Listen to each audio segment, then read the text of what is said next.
Kujtim Mersini është 51 vjeç, por hallet dhe sëmundjet e shumta kanë plakur para kohe. Ai nuk është si shumë prej atyre personave që së fundmi kanë përfituar për të futur në listat e personave me aftësi të kufizuar që përfitojnë nga shteti.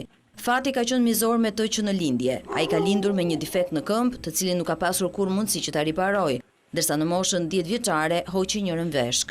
Kujtimi jeton në fshatin Pulah të Korçës bashkë me gruan si dhe 2 fëmijë.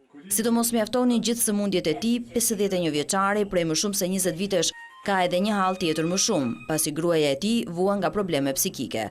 Me 18.000 lekë të ardhura në muaj nga invaliditeti i tyre, ata e kanë pothuajse të pamundur të përballojnë jetesën, aq më tepër që një pjesë të madhe të shpenzimeve e zën ato për shëndetin.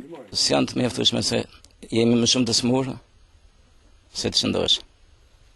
Duhet buka, duhet gjella, duhet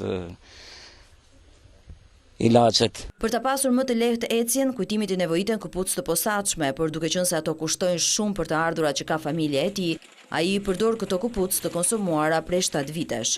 Madje përdorimi i gjatë i tyre ja ka ndryshuar përkeqjet e formën e këmbëve. Edhe shtëpinë në cilën ai jeton e ka dhurat nga banorët e fshatit, të cilët janë bashkuar për t'i ndërtuar këtë banesë. Më ka ndihmuar fshati, në radhë parë, fshatarët, miqësia.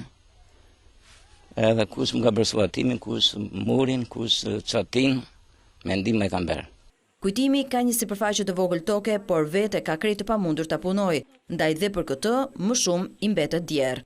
Por edhe atëherë kur arrin ta punojë, mund të sigurojë vetëm pak misër për pulat që mban.